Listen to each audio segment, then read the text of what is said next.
Anyone who knows James Evans knows he's adventurous, a little eccentric, and a bit into trouble all the time. Wow, this is gonna be one awesome selfie. Or not. James lived in the small town of Cape May in New Jersey, was a sophomore in high school, hung out with his buddies, and was all about enjoying his stress-free teen years to the fullest. Mrs. Evans, we're letting him go this time, but things won't always be like this. Thank you so much, Sheriff. I won't spare this boy this time. How many times have I told you, you got yourself arrested? Technically, no. I'm home. You're lucky your father was an officer. If he had only seen all the mischief you're always up to. Alright. Mrs. Evans went on and on, as she usually did whenever James got into trouble.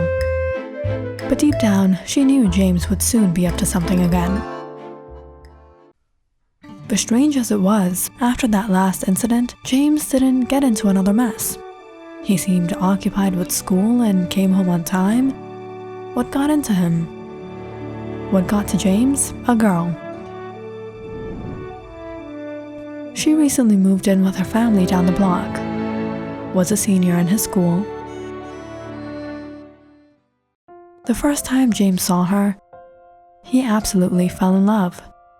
She was the most beautiful girl he had ever laid his eyes upon.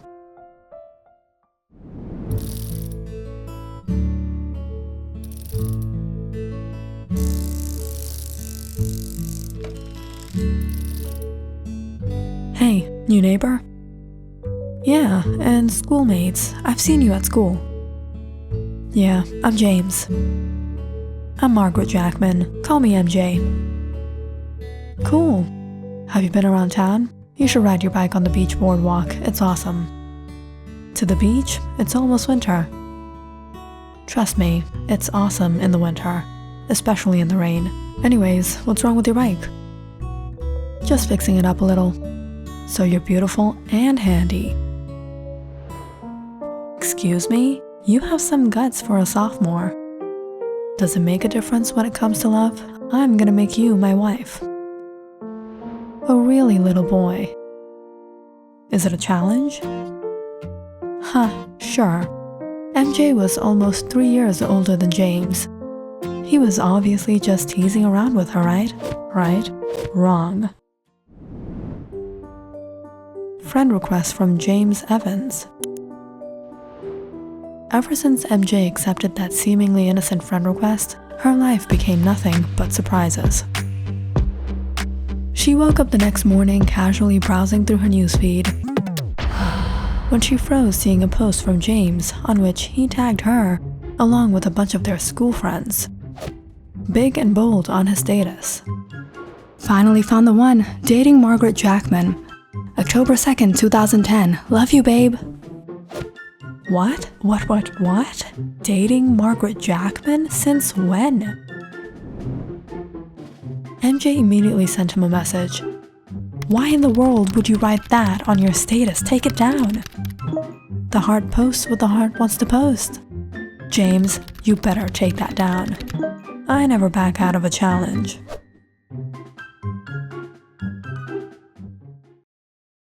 MJ went to school that day, pretty awkward as she stepped into the classroom. Everyone had probably seen it. What were they thinking? She was dating a 15-year-old? Luckily, no one pointed anything out. Until later that day, MJ bumped into James in the hallway. Hey honey, missed you so much this morning. As James casually walked into his class, MJ had to deal with a lot of woos from her classmates. You're dating him? No, it's nothing like that. We got a cougar here. James. MJ felt so embarrassed. Every time she crossed paths with him, James always called her out. At first, she looked on the bright side. This couldn't go on for long. He was gonna get over it, so she humored him.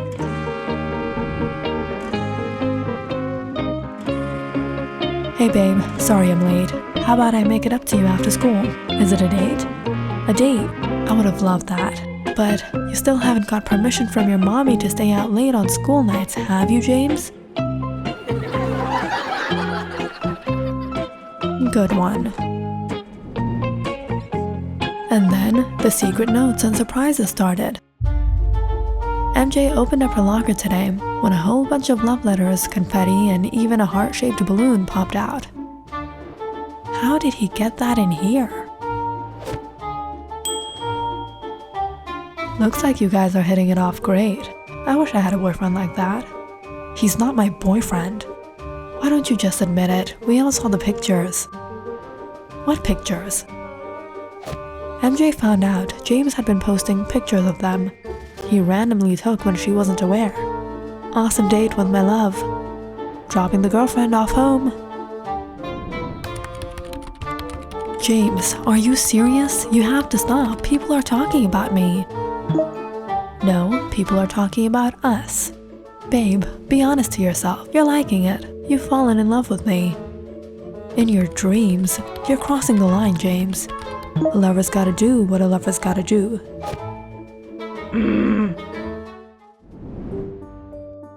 The start of the following week, MJ found out the school was hosting a fundraiser. Students would buy and gift each other flowers, and the money raised was sent to charity. It was an opportunity for secret admirers to open up or couples to be lovey-dovey. But MJ had no wishes to give nor receive anything. But come midday, when the staff came in with a bunch of flowers, she watched as the names were being called out. Stephanie, Nick, Lisa, Andy, and none for her. Phew. Or so she thought. The staff went back out and brought in a huge bouquet of flowers. And this one is for Margaret Jackman from James Evan. Is Margaret Jackman here? Margaret Jackman? MJ literally tried hiding herself sliding down in her seat with her hoodie, when her classmates of course had to point her out. It's for the cougar! Woo! Love is in the air! Oh, James. But things only got crazier from there. Sure, Margaret wasn't jerk enough to throw the flowers away, but that didn't mean she liked him. Margaret Jackman currently lives here, but she's supposed to live here with me, as we want to get married. Unfortunately, the government is coming in between our love. The government doesn't understand. Love is blind. Love has no age, color, no shape or size. Love has no limits. Support the cause. Hashtag underage marriage for lovers. This time, Margaret didn't have words. The next morning, when she went to school, she spotted James going around with a clipboard and getting something signed. By the end of the day, he even came to her classroom. Mrs. Collins, would you like to support the cause? I'm filing a petition to the City Hall for underage marriage for lovers. Is that so? And how many signatures would you need for that? Even a single signature counts. Anyone else want to support our love?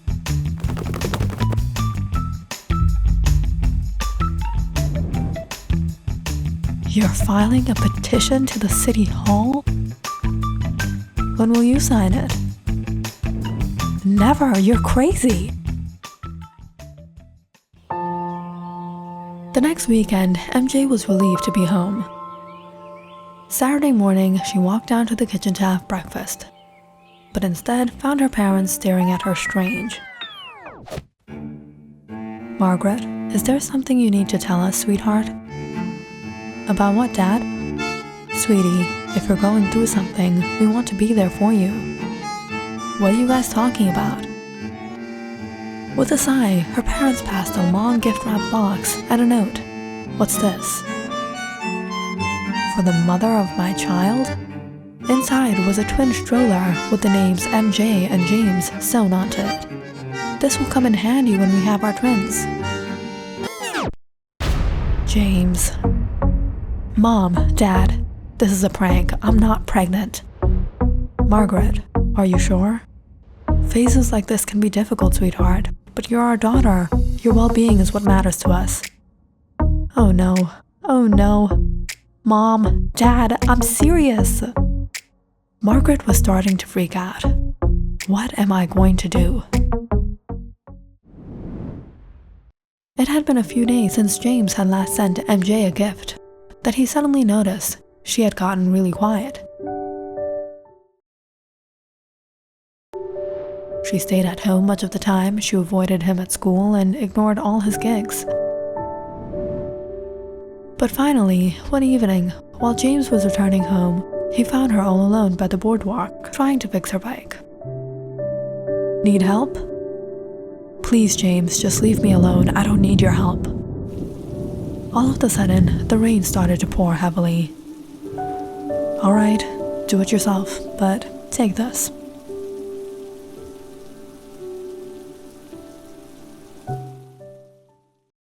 The days seemed to pass by, and MJ was still pretty pissed at him. She didn't respond to his texts or even talk to him.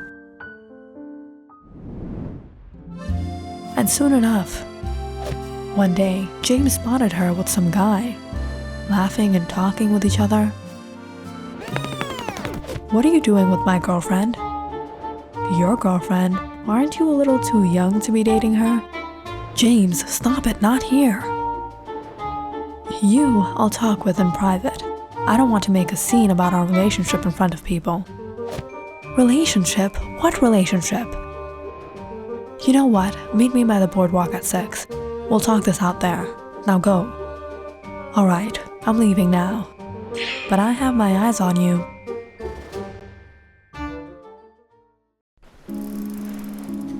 That evening, James rode to the boardwalk to find MJ waiting there. "So what do you want to talk about?" "James, why are you doing all this?" "You know why. I love you." "James, I've been humoring your jokes all this time, but you've literally made my life upside down. My parents are suspicious of me, everyone at school mocks me, calling me a cougar, and today, you know who that was? He was my boyfriend. Because of you, my real relationship is falling apart. So just stop. You're a 15-year-old boy, you don't love me, you're just infatuated. And this time, you're going to make up for what you did. You have to say sorry to him." Seeing how serious and upset MJ was, James fell silent. "What?" "Okay." MJ was a bit nervous bringing Brad over to meet James. But the next day, they met and James genuinely apologized. MJ had never seen him so serious before. "We really don't have anything, man. She's in love with you and only you. I was just messing with her. I'm sorry for treating you guys like that." "It's cool, bro." "You shouldn't have made him apologize to me. He's just a kid." "He's not a kid. He knows what he's doing." MJ was still in doubt what James would truly stop.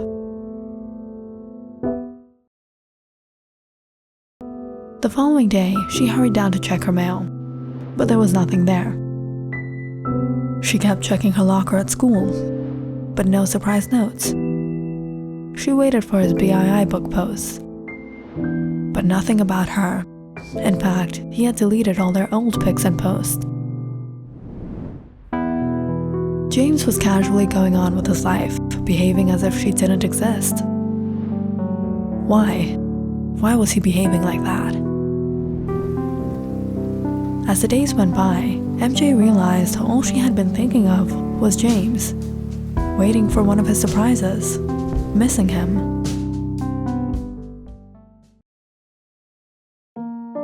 Two weeks since James had distanced himself from MJ, he suddenly got a friend request. MJ. He accepted it, and almost instantly, she tagged him on a selfie she took with him. When did she take this? When this boy will grow up, I'm going to marry him. And her status, dating James Evans, together forever, XOXO. When he went to school the next day, he opened up his locker to find it stuffed with notes and flowers. "Here's your multi-tool, babe. Now I know how you got into my locker." The day actually went by pretty great. But when he got home, his mom was waiting for him, and she didn't look happy. James, what is this? What have you done? What? That girl down the street dropped this off. Tell me you didn't do this to her. I want an explanation, mister. James opened the box to find 3 matching shirts, except one was his size and the other 2 were newborn sized. Only the best boyfriends get promoted to husbands, and only the best husbands get promoted to dads. Got you and our twins matching outfits. I told you to stay out of trouble. I told you to stay out of trouble, James. Mom, it was a joke. It was a joke. A joke? You think becoming a father is a joke? James was a bit surprised by all the things MJ was doing. Why was she doing it? Was this all a joke? Or did she really mean it? It was raining out, but he took his bike out to the boardwalk and sat down to think things out. But a while later, he heard a strange rolling sound. You know how difficult it is to raise twins? MJ said, parking the twin stroller next to them. But I thought you didn't like me. And what happened to your boyfriend?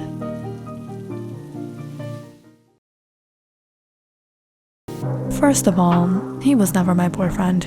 He's my cousin. And about liking you? I don't know. Somehow, you got to me. And that's how Margaret and James found their special one. Click on the subscribe button and check out more awesome videos on our channel. And don't forget to press the bell icon because you know it's interesting.